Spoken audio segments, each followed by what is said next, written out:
Olá pessoal, para você que está me assistindo a primeira vez, meu nome é Ângelo. Eu vou estar trazendo aqui nesse vídeo uma pedida de um colega, onde ele pediu para que ajudasse ele na resolução desse exercício aqui, que envolve aí um circuito trifásico com carga desequilibrada, né? A carga está conectada em Y, né?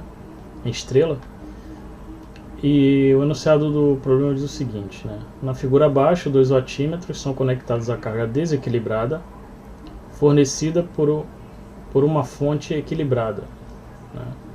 De modo que a tensão de linha é igual a 280 volts, com sequência de fase positiva. Considere, né? Aqui está a impedância da fase A, né, da carga, aqui está a impedância da fase B e aqui está a impedância da fase C. O que se pede no problema? Calcular as correntes de linha, né, a corrente A, B e C, determinar a leitura de cada wattímetro, né, esses aqui são representando, aqui está a representação desses wattímetros, né, 1 e o 2, e calcular a potência aparente total absorvida pela carga através das leituras dos wattímetros. Esse exercício aqui ele envolve aí o uso, né, daquele método dos dois wattímetros, quando você tem aí um circuito trifásico a 3 condutores. A potência total, né, a potência ativa total, ela pode ser obtida aí através de 2 wattímetros, não necessitando aí de um terceiro, né. Existe aí uma demonstração matemática para isso, mas não vou entrar aqui não é esse o objetivo aqui. Então, só para a gente entender aí o que o problema está dizendo, né? Então eu tenho uma fonte que alimenta essa carga, que essa fonte ela é equilibrada, né? Ou seja, as tensões, né, elas são defasadas a 120 graus elétricos, porém a carga é desequilibrada, né? Isso aí é notório por causa das cargas de cada fase, ver que você observar que elas são diferentes, né? Então isso caracteriza que elas são desequilibradas. Então, para podermos aí obter, né, o que se deseja, né, responder, atender aí o que está se pedindo no problema, o interessante é obter aí alguns pontos de referência, né? Como por exemplo, o problema diz que a sequência, né, das fases é sequência positiva. Então o que isso quer dizer? Que é aquela sequência ABC ou RST, né? Então isso é importante saber, ainda mais que trabalha-se aqui com grandezas fasoriais, que envolve aí ângulos, né? Então no primeiro momento nós vamos pensar da seguinte maneira, né, para tentar aí nos dar um parâmetro de referência para sabermos como começar a analisar o circuito. Então, para vocês entenderem aqui, né, ele diz que o circuito ele está na sequência de fase positiva, que é a sequência ABC, né? Assim normalmente dito, né? Fazendo o diagrama fasorial das tensões de linha, né? Temos aqui um triângulo equilátero e aqui, né, os catetos, né? Os lados, né, desse triângulo são o módulo dos fasores, né, de cada tensão. Então, o problema não me dá essa informação, mas eu estou partindo do princípio que a minha tensão VAB, né, a minha tensão de linha VAB está na referência. Então, se ela está na referência, então os fasores ficam dispostos da seguinte maneira, né, VAB, VBC e VCA. Deslocando aqui, né, esses fasores, né, e colocando eles dessa forma, né, então temos aqui o fasor VAB na referência, lembrando que o sentido de giro, né, dos fasores é no sentido anti-horário, né, o sentido positivo trigonométrico. Então aqui está VAB, então vem a fase B e logo em seguida a fase C. Veja que eles são defasados 120 graus elétricos. Então isso é uma primeira informação que é importante aí de se entender, né? Então temos aqui, né, uma representação fasorial considerando aí a sequência positiva. Uma outra, né, ação a ser tomada nessa análise é esboçar aí o circuito, né, a ser analisado. Então, no caso aqui, eu não esbocei aqui, né, não está aqui representado a fonte, mas está representada a carga, que é o nosso objeto de estudo, né? Então, a carga ela tem a configuração em estrela, né? Então temos aqui a fase A, fase C, fase B e fase C, né? Temos aqui a disposição, né, dos fasores da tensão de linha, né, que é tal fasor da tensão de linha VAB, VBC, VCA, e aqui estão as correntes de linha, corrente A e B e C. O problema, ele pede as correntes de linha, né, inicialmente. Quem estiver analisando, se não tiver o cuidado, ele pode equivocadamente partir do seguinte raciocínio, em achar que a tensão nas fases, né, de cada carga será igual à tensão de linha dividido por raiz de 3. Isso aqui, nessa configuração do circuito, isso não é uma verdade. Por quê? Esse circuito é apenas de 3 condutores e a carga é desequilibrada. Então, a raiz de 3, essa constante, ela surge de um circuito equilibrado. Se aqui fosse cargas equilibradas, mesmo sendo conectadas a 3 condutores, poderia sim adotar esse raciocínio de que a tensão nas fases seria a tensão de linha dividido por raiz de 3. Mas nesse caso aqui isso não se aplica. Então, para poder definir aí o valor das correntes de linha, vai ser necessário aí aplicar aí as leis de Kirchhoff, né? No caso aqui, vamos tomar aqui 2 malhas, né, e arbitrar aqui correntes para essas 2 malhas. Nesse caso aqui eu arbitrei essa malha aqui como I1, essa aqui como I2. O sentido, né, que foi adotado, né, como já foi dito, ele é arbitrário. Então, não temos que nos preocupar aqui se de fato o sentido é o real ou não, né? Assim também como foi inicialmente adotado aqui que a corrente IA tem nesse sentido, né? Eu estou considerando aqui que o fluxo, né, é da minha fonte de alimentação para a carga. Então, por isso que eu adotei que as correntes de linha elas têm esse sentido. Uma outra informação, né, que também vai ser útil, no enunciado ele só determina o módulo da tensão de linha. Como eu adotei aqui, né, para análise que a tensão VAB está na referência, então eu coloquei aqui a representação da tensão de linha, né, em cada linha, em cada fase, né, linhas, né? Ou seja, a VAB está na referência, né? Então está aqui o módulo aqui 0 graus, VBC está a 240 graus, né? E VCA 280, 120 graus. Esses ângulos são porque o problema ele define que a sequência é positiva. Então, por isso, eles têm essas defasagens aí angulares de cada um. Então, assim, vamos aqui analisar cada malha, né? Então, tomando aqui primeiro a malha 1, vamos levantar a equação dessa malha. E aí, fazendo a análise, né, dessa malha 1, chegamos a essa expressão aqui, né? Então, temos aqui a queda de tensão, né, provocada aí pela soma dessas duas impedâncias, né, vezes I1, menos, né, o menos aqui é porque a corrente 2 que foi arbitrada, ela vai ter sentido contrário, né, à corrente 1, né? Então por isso que aqui fica negativo. Então tem o ZBN, né, vezes I2 igual a VAB, que é a tensão, né, que está aqui nessa malha. Na análise da malha I2, né, que é essa malha aqui, também procedemos da forma similar, né? Então, lembrando que essa impedância da fase B, ela compartilha aí tanto a corrente da malha 1 quanto a corrente da malha 2. Então, nesse caso aqui, como eu estou analisando a malha 2, então eu vou ter aqui menos ZB vezes I1, né?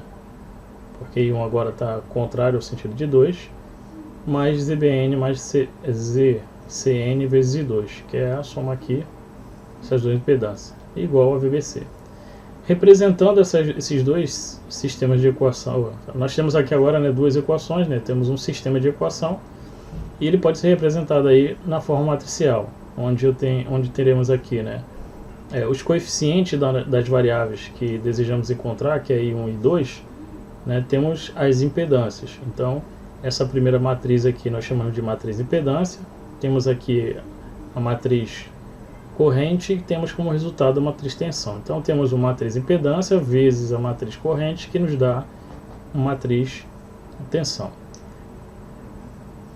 Agora que temos essa representação, e como desejamos calcular aí essas variáveis, né, que é I1 e I2, podemos aplicar, no caso aqui, eu vou estar utilizando um método que eu costumo usar muito, que é a regra de Cramer, que trabalha aí com determinantes. Então, como é que procedemos aí com essa aplicação aí da regra de Cramer? Então, aqui eu quero conhecer a corrente I1 e I2, que são as minhas variáveis. Então, a aplicação da regra de Cramer consiste em que, se eu quero achar a minha corrente I1, veja que I1, né, se formos observar aqui a ordem, né, nessa coluna aqui à esquerda, nós temos aí a representação aí da variável I1, ou seja, temos as impedâncias associadas aí à variável I1. À esquerda temos as impedâncias associadas à variável I2. E na igualdade temos as respostas, né, que são as tensões. Então, para calcularmos aqui a corrente 1, procederemos da seguinte maneira. Fazemos que I1 vai ser igual o determinante, né, da matriz, vou chamar assim, né, matriz I1, né, I1 linha, né, digamos assim, né, onde essa matriz, né, o determinante dessa matriz é calculado fazendo uma substituição da coluna que está associada à variável I1, substituída pela a matriz, né, que representa aí os resultados, né, que no caso aqui é a tensão. Então perceba que na matriz principal eu estou substituindo aqui essa primeira coluna que está associada à variável I1, estou substituindo pela matriz das tensões, VAB, VBC. E estou mantendo aqui a coluna 2. E depois de achar o determinante dessa matriz, eu vou dividir pelo determinante da matriz da impedância. Ou seja, aqui eu vou calcular o determinante das impedâncias. E vai estar aqui no denominador. Veja que tanto para I1 quanto para I2 o denominador é o mesmo, né? Se tivesse outra variável aqui, I3, né, uma outra corrente, o denominador também seria o mesmo. Para I2, né, como a segunda coluna representa a variável I2, então eu repito, né, eu mantenho a coluna aqui, né, das impedâncias associadas a I1 e altero, né, substituo a coluna 2 pela a matriz resultado, que no caso aqui é a matriz das tensões. Calculo o determinante dessa matriz e divido pelo determinante da matriz da impedância. Aqui só, né, substituindo os valores, né, eu representei aqui o DZ, o ΔZ aqui, só para dizer que é o determinante da impedância. Né, fazendo o determinante aqui vai resultar nesse número, né, é um número complexo. Fazendo aqui o determinante, né, daquela matriz que eu chamei de 1 linha, né, isso aqui, vou chegar nesse número, nesse valor aqui, e aí eu consigo, né, obter aí o valor da corrente I1 fazendo a divisão, né, do determinante da matriz I1A pela determinante da matriz das impedâncias. Fazendo essa operação, né, que aqui já é matemática. Então eu chego aqui nessa expressão para a corrente, né, eu calculo o valor da corrente, aqui está na forma retangular, passo aqui para a forma polar, né, e ela vai ter essa representação aqui. Então I1 tem esse valor aqui. Procedo da mesma forma para I2, né, acho o determinante de I2, e aí, né, determinando aqui, ó, calculo, né, o determinante de I2 dividido por determinante da impedância Z, né, da matriz impedância. chego a essa expressão e aqui determino o valor da corrente 2. O problema, ele pede, né, o valor das correntes das linhas, né? Então, as correntes das linhas estão associadas aí a essas duas correntes calculadas, que é I1 e I2. E elas podem ser obtidas da seguinte maneira, né? Lá da expressão, né, lá do desenho, aqui do desenho, vemos que I1, né, é igual à corrente IA. Vemos aqui que IC está no sentido contrário a I2, né? Então IC é igual a menos I2. IB, né, como IB o sentido dela é esse, então IB, fazendo lá a equação dos nós, vamos verificar que IB é igual a I2 menos I1. Né?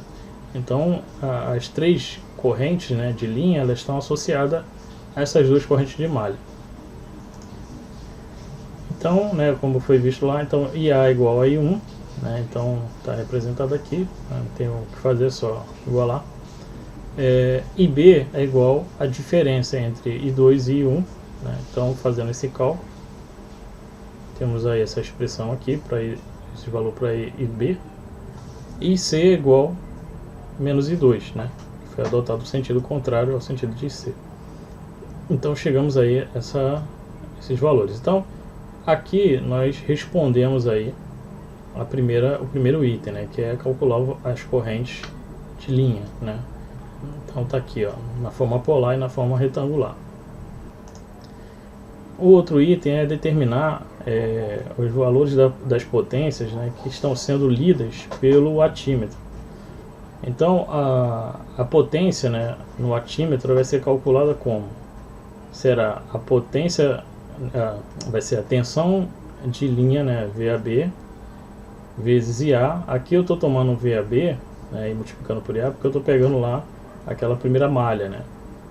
Então a tensão naquela malha é VAB e a corrente de linha é IA, está relacionada a IA. Então eu faço esse produto, né, da tensão VAB com a corrente IA e multiplico pelo cosseno da diferença dos ângulos entre o ângulo da tensão VAB menos o ângulo da corrente IA. Perceba que a ordem, né, dessas subtrações de ângulos sempre vai respeitar o ângulo da tensão menos o ângulo da corrente.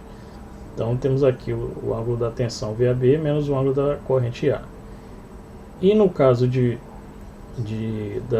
do atímetro, né, 2, se nós olharmos lá, se observarmos aqui o atímetro 2, ele está conectado aqui na fase C e na fase B. Né? Então, e a corrente que nós vamos estar tratando é a corrente IC. Então no caso aqui, perceba que a tensão aqui nessa malha é VBC. Só que, né, o atímetro, como ele está aqui, então, embora na corrente alternada não tenha aí polarização, né, mas naquele instante ali que nós vamos estar verificando, né, nós vamos entender aqui que a tensão aqui é entre a fase C e a fase B. Então, esse fasor aqui, ele fica invertido. Esse fasor, ao invés de ser VBC, ele fica VCB. Então, o que isso quer dizer? Se eu estou invertendo esse fasor aqui em 180 graus, então eu estou fazendo uma inversão do ângulo aqui também em 180 graus. Isso quer dizer que eu vou pegar 240 e subtrair de 180, que vai dar 60 graus. Então esse fasor VCB aqui, que vai ser a tensão que eu vou estar utilizando, vai ter um ângulo de 60 graus.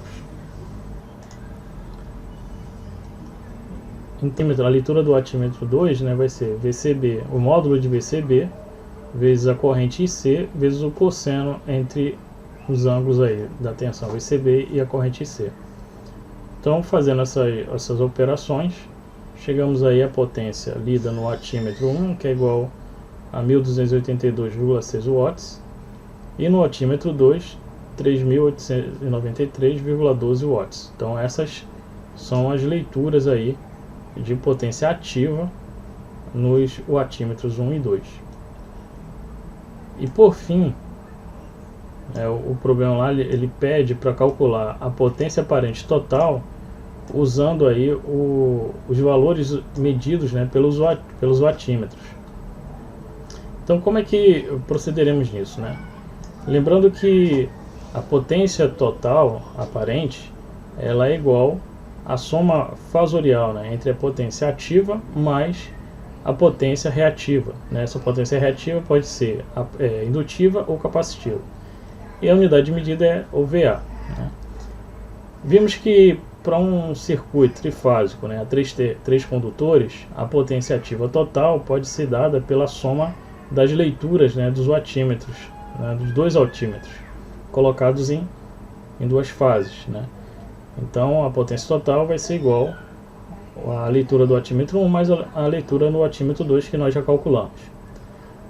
A potência reativa, né, ela vai ser igual à potência reativa 1 mais a potência reativa 2 também, né? As potências reativas elas se relacionam, né, com a potência ativa pela tangente, né?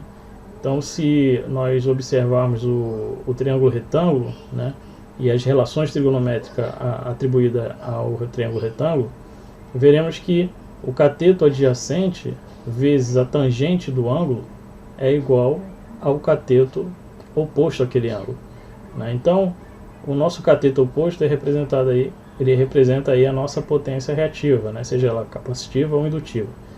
Então, a potência reativa 1 vai estar associada aí à leitura do wattímetro 1. Então vai ser a leitura do wattímetro 1 vezes a tangente da diferença aí do ângulo, né, que foi usado para calcular a potência da leitura do wattímetro 1, que é o ângulo de fase da tensão VAB menos o ângulo de fase, né, da corrente IA. E a resposta é dada em volt-ampere reativo. Lembrando que a representação dessa unidade é escrita na forma minúscula, né? E a potência reativa 2 também vai estar associada à leitura do wattímetro 2 pelo mesmo princípio que foi dito anteriormente. E aí, obtendo esses dois valores, fazendo soma, né, chegaremos à potência reativa total. Só um outro detalhe que pode também induzir ao erro, né?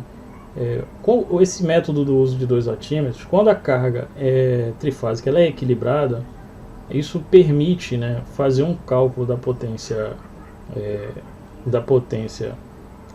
aparente, né, ou reativa, na verdade potência aparente, fazendo uma relação aí entre a raiz de 3. Isso é aplicado se o circuito for um circuito trifásico equilibrado. Quando não é equilibrado, eu não posso adotar esse mesmo raciocínio, né, porque vai dar diferente.